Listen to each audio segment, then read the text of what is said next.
My name's Luna, and that night my mother handed me a $1,000 bill, like it was my birthright. Cameras flashed around us, champagne sparkled, and my sister Ava, her perfect daughter, posed beneath chandeliers while everyone clapped. Then my mom smiled, lifted her glass, and said loud enough for the whole table to hear, "Luna will handle it. She always does." Forks froze. Even the waiter hesitated. I stared at the numbers, realizing they weren't just charging me for dinner, they were charging me for years of silence.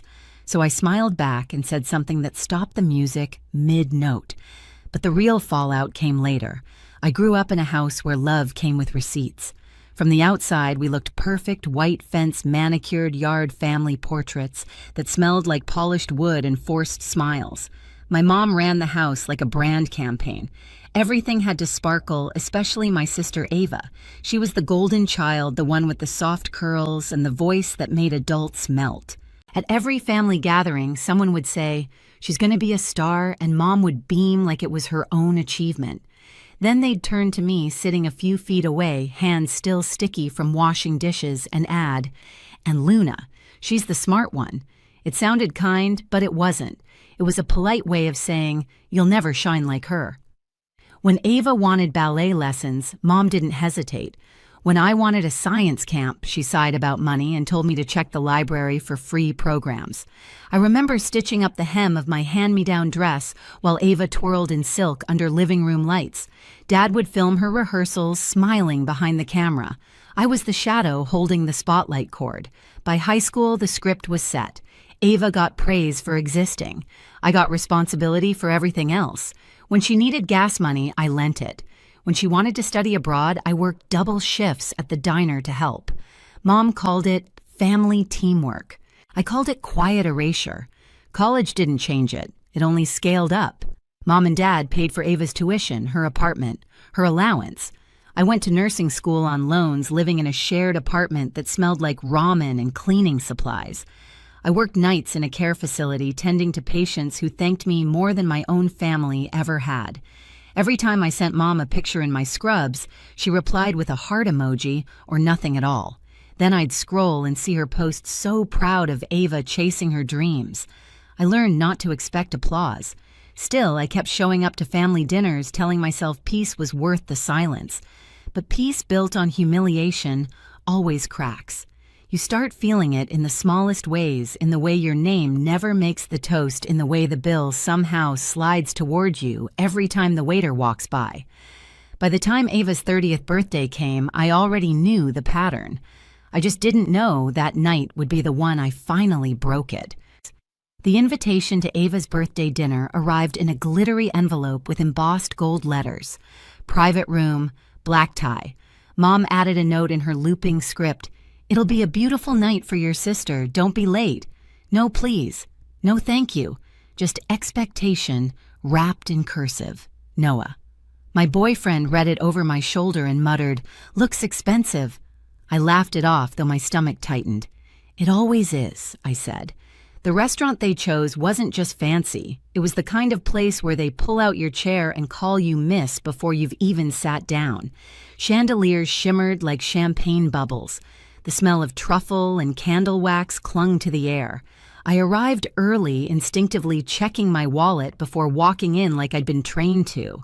Ava swept in 10 minutes later, silver dress, flawless makeup, that effortless confidence that came from a lifetime of being adored. Cameras followed her every move. My parents entered behind her, Mom glowing with pride, Dad with his usual quiet smile that never reached his eyes. When Mom saw me, she said, "Luna, sweetheart, you look responsible." Then she turned back to Ava. "But Ava, darling, you're radiant." Everyone laughed except me. Dinner began with speeches, toasts to Ava's success, to her hard work as an influencer, to her bravery for moving to LA. I sat quietly cutting into my salad while Mom told the table how Ava was a born leader. Every word felt like a pin pressing into my skin. Noah leaned close and whispered, "You okay?" I forced a smile. "Yeah, just counting how many ways I can disappear." Then dessert came, a tower of sugared roses and gold dust. The waiter approached with a leather folder and a polite nod. "Miss Luna," he said. He placed it neatly beside my plate. At first I thought it was a mistake. Then I saw Mom's satisfied smile, the one that said tradition. "Go on," she said softly. "You can cover this. It's your sister's big day." I flipped the folder open. $1.99 before tax. I looked up. Everyone else looked anywhere but at me. My throat tightened. "Is this supposed to be funny?" I asked. Mom's eyes didn't flicker. "It's family. We all do our part." My father shifted, pretending to check his phone. Ava sipped champagne. I could feel my pulse pounding in my fingertips. Noah's hand brushed mine under the table. "Don't," he whispered. "Not again." Something inside me snapped, not loud, not visible, but final. Years of being the responsible one, the one who handled it, the one who swallowed the insult and smiled. I set the folder down, calm and deliberate. "If Ava is your pride," I said, "my voice even let your pride pay tonight." The air turned still. You could hear the clink of one fork dropped somewhere down the table. Mom's face stiffened. "Don't embarrass us, Luna." I met her eyes. "I'm not. I'm just done auditioning for your approval." That was the moment, the quiet break between obedience and freedom. And once that line was crossed, there was no going back. No one moved. The air inside that glittering room felt thick, like the chandeliers were holding their breath with me. Ava's perfect smile trembled just enough to betray her. "Luna," she whispered, voice sugar-coated and shaky, "please don't do this here." I turned to her slowly. "Where else, Ava? You humiliated me in public my entire life. Maybe it's time you feel what that's like." A murmur rolled through the table. My aunt's fork scraped against porcelain. Someone coughed to break the silence. But Mom wasn't used to silence, she was used to control. "Sit down," she hissed, the way she used to when I was a child who'd spoken out of turn. I didn't. "This isn't about money," I said. "It's about math. Years of subtraction from me added to you, and the balance is overdue." Mom's jaw tightened. "You owe this family respect." I laughed softly. "Respect goes both ways. Tonight mine comes with interest." The waiter hovered awkwardly. "Would you like separate checks, ma'am?" Mom waved him off. "She'll pay. She always does." I looked at the bill one more time, then slipped a few bills inside, just enough to cover my drink and the service. I closed the folder, slid it toward Mom, and said quietly, "That covers what I consumed." Noah stood, then his chair scraping against marble. "We're leaving." Mom's voice rose sharp and trembling. "Ungrateful. After everything we've done for you," I turned back, steady, unflinching. "You didn't raise a daughter. You raised an accountant for your pride." A gasp rippled through the table. Ava's eyes glistened, her lower lip trembling not out of guilt, but embarrassment. The cameras that had been snapping pictures seconds earlier now sat forgotten. I picked up my coat. "Enjoy your celebration." And as I walked out, heels clicking against marble, something inside me went quiet. Not broken, just done. Outside, the winter air hit like truth. Cold, sharp, honest. My breath turned white under the streetlights. Noah caught up, slipping his hand into mine. "Luna," he said softly, "you okay?" For the first time, I answered, "I think I might be." Behind us, the laughter inside faltered, and for once, I didn't turn back to fix it. The next morning, I woke to a dozen missed calls, Mom, Dad, even Ava. I didn't answer any of them. I sat at my kitchen counter, coffee going cold, replaying every word I'd said the night before. Part of me expected guilt to flood in, that old reflex to apologize for speaking too loud, but it didn't. What filled me instead was clarity. Quiet, heavy, undeniable. By noon, the messages had changed tone. "You embarrassed your sister. You humiliated your family. We need to talk." I didn't delete them. I saved each one like evidence. Noah texted, "You did what everyone else was too scared to do. Don't back down now." Still, I couldn't shake the ache. You spend a lifetime being trained to please, and when you finally break that pattern, even freedom feels like betrayal. I kept seeing Mom's face in that frozen second, her perfect composure cracking her pride, bleeding through the mask. That afternoon, the doorbell rang. I opened it to find my father standing awkwardly with his hands shoved deep in his coat pockets. He looked smaller somehow. "Can I come in?" he asked. We sat at my kitchen table, the same one I'd bought secondhand when I first moved out. It wobbled slightly, like it had survived storms of its own. He cleared his throat. "You caught your mother off guard," he said. "You could have handled it privately." I stared at him. "Privately? When she's humiliated me publicly for years." He sighed, avoiding my eyes. "She doesn't mean harm. She just loves differently." I almost laughed. "No, Dad. She controls differently." His silence said everything. It was the same silence that had followed me through childhood at recitals, graduations, dinners, his quiet approval of her cruelty. And for the first time, I said it out loud. "You watched her do it," I said softly. "You watched her make me small, and you called it peace." His shoulders slumped. "I didn't know how to stop her. You could have tried," I said. "That would have been enough." He looked at the mug in his hands. "I'm sorry, Luna." I believed him.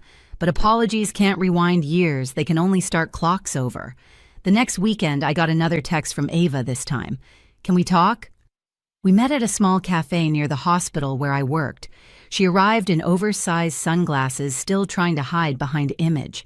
When she took them off, I saw it shame, or at least something close. "I didn't know it felt like that for you," she said. "Mom said you were just sensitive." I sipped my coffee, letting the silence hang. It's easy not to know when everything's built around you. She fidgeted with her bracelet.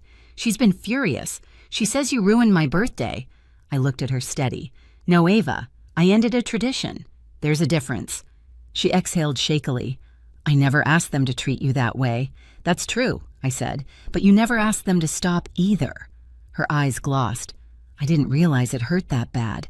"It's not the money," I said. "It's the message. Every time I paid, they told me I was worth less, and I believed them until that night." We sat there in silence for a long time. Then softly, she said, "I want to fix it." "You can't fix it," I said. "You can only stop repeating it." A week later, Mom called.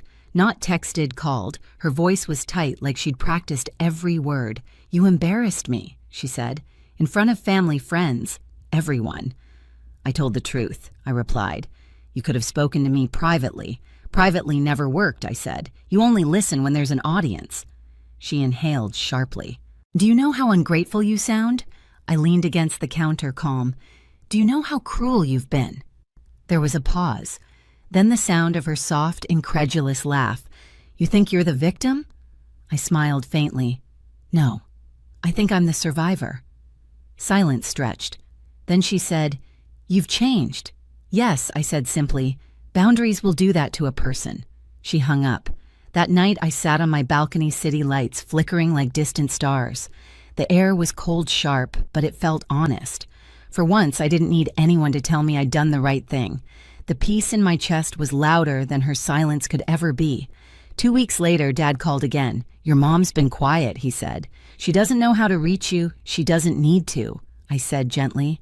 "If she ever learns how to talk without hurting, I'll be here." He nodded. "She's proud of you, you know. She just doesn't say it." "Then she's still not proud," I said. "She's proud of the idea of me, not the real one." He smiled sadly. "You sound just like her when you're sure you're right." "Difference is," I said, "I'm willing to be wrong." She never is. After we hung up, I went to bed lighter than I'd felt in years. A few months later, Ava invited me to lunch again. She came without makeup, without cameras. She looked tired, but real.